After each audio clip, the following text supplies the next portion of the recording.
A warm welcome to all the viewers. In today's session, we will be talking about bibliometric analysis. What is bibliometric analysis? How do we use it? And these days, we see papers, articles which are coming in. They call themselves bibliometric SLR. That is a convergence of systematic literature review done through Prisma, and then those filtered articles are analyzed through bibliometrics or VOS viewer software. So, how do we go about it? For all those beginners out there, I am going to make it very simple and easy to understand that how you can do bibliometric analysis, how you can download the software.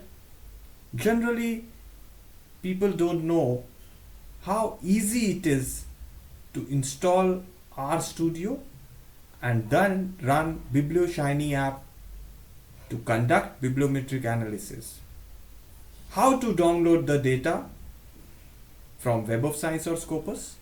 So all these things I'll be discussing with you in the upcoming videos. This video concerns about an introductory session on bibliometric analysis. So let us start. Bibliometric analysis is a quantitative study of scientific literature. It uses statistical methods to identify trends, patterns, and impact within a field. Say, earlier people used to do traditional literature review, wherein they used to find certain papers, certain publications which were related to their topic of interest. And then they used to find out a theme, a recurring theme which comes again and again, and describe that theme in a narrative manner. Later on, when systematic reviews come in place, people started using Prisma technique of filtering out the relevant articles through relevant keywords and search criteria. And then the analysis of those articles, if done through bibliometric analysis using pictorial representation, charts and graphs, it becomes quite interesting to see and understand your work. So, there are two main ways or two main strategies, or you may call them approaches, which are followed in bibliometric analysis. What all we can actually do? We can do a performance analysis. What is performance analysis? It helps us know the contributions and impact of research constituents, authors, institutions, countries, or journals, using metrics such as total publications and their citations, H index, which is a metric that reflects both the productivity and impact of an author or the source of work, and third is JIF, which is journal impact factor. It is a measure of the average number of citations to recent articles in a specific journal. So we can easily do these three things in a bibliometric software. The second approach is size mapping, which visualizes the structure and dynamics of a research field by mapping the relationships between research elements. It consists of several things which we can do, such as co-citation analysis, helps to identify the thematic relationships between cited documents. Bibliographic coupling, which links publications that share common references and helps to reveal current research areas. Keyword analysis, it examines which keywords frequently appear together to understand existing and emerging topics. Co-authorship analysis investigates the collaboration networks among authors, institutions, or countries. So this was about the introduction of bibliometrics. I hope you understood, and now we can go ahead with seeing how to install this software into your system and start using it. So let us start. So you see here, I am here in my Google browser and I have just typed in the Google search bar RStudio. So you just need to type in RStudio and then you go to the first site which is here, RStudio Desktop by POSIT. So I click on that and this website takes me to this RStudio Desktop. What I need to do? I just need to scroll down and I see here the first thing is install R and second is install RStudio. So step by step, the first requirement is I need to install R into my system. So I download and install R. Depending upon your configuration of the system, whether it's a 32-bit system or a 64-bit system, you can install R. Once you have installed R into your system, then the second step is installing RStudio. Because RStudio is a inbuilt application of R, which makes it easy. The interface becomes easy to be used by those who are non-coders. That's why RStudio is there. So then you install RStudio. What to do after RStudio?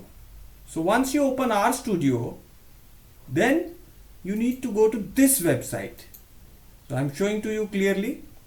Very simple. I'll just go back and show you once more, which is the link I followed. Herein I just typed Bibliometrics in the Google search bar and I went to the first site which is there, Bibliometrics Home. I clicked on Bibliometrics Home and you see here Bibliometrics 5 is here. That's the latest version out there. And then I scroll down, built-in R, library, round brackets, Bibliometric, bracket close. Then Biblioshiny, round bracket close. Why I am showing you these two commands? Because they are quite essential to run Biblioshiny. So once you have installed Bibliometrics, then in your RStudio console, you need to type in these two commands every time you need to run the Biblioshiny app. That is library without spaces, bracket close, Bibliometrics and bracket close. And the second one is Biblioshiny, round brackets closed. So this is what you need to type in. But before that, you need to install it. So how to install it? Just go to download. And in the download section, you see the two versions available, stable version and beta version. This is the stable version published on the official RStudio repository and monthly updated. This version can be downloaded in two ways. It is advisable that if you are using Windows, make sure that RTools is installed.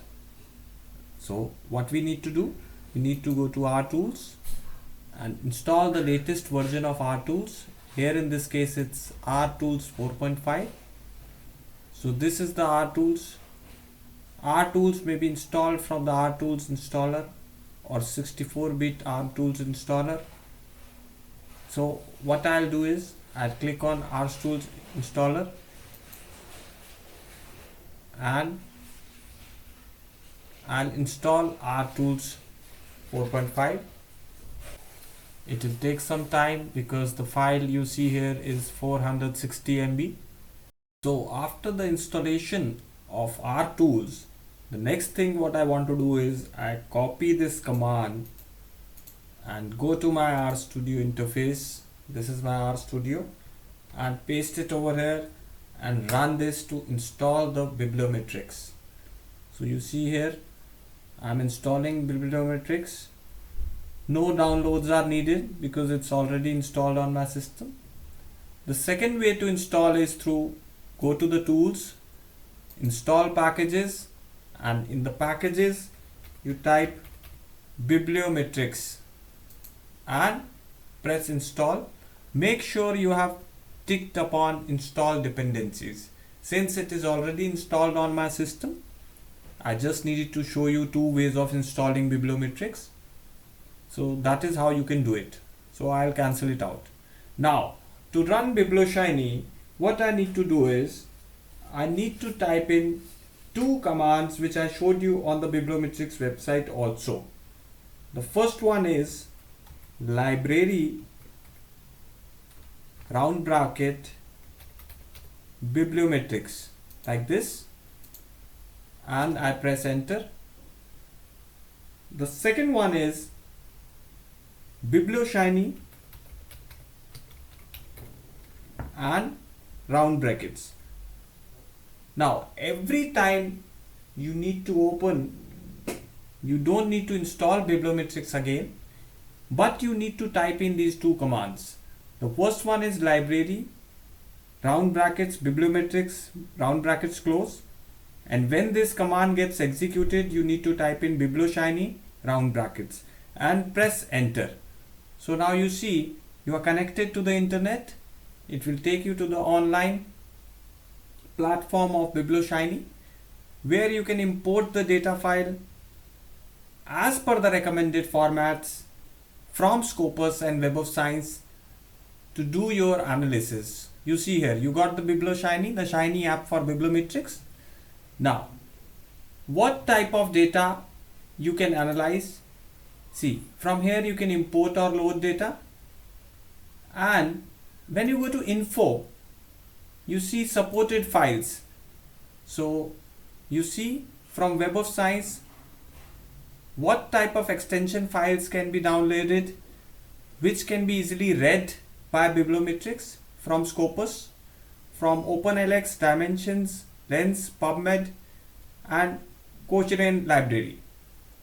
So this is what you get.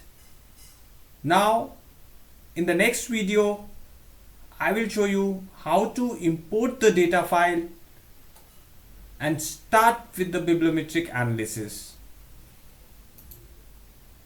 I hope the video was quite informative and useful for you, and you will definitely share it with your friends and faculty colleagues. Thanks a lot.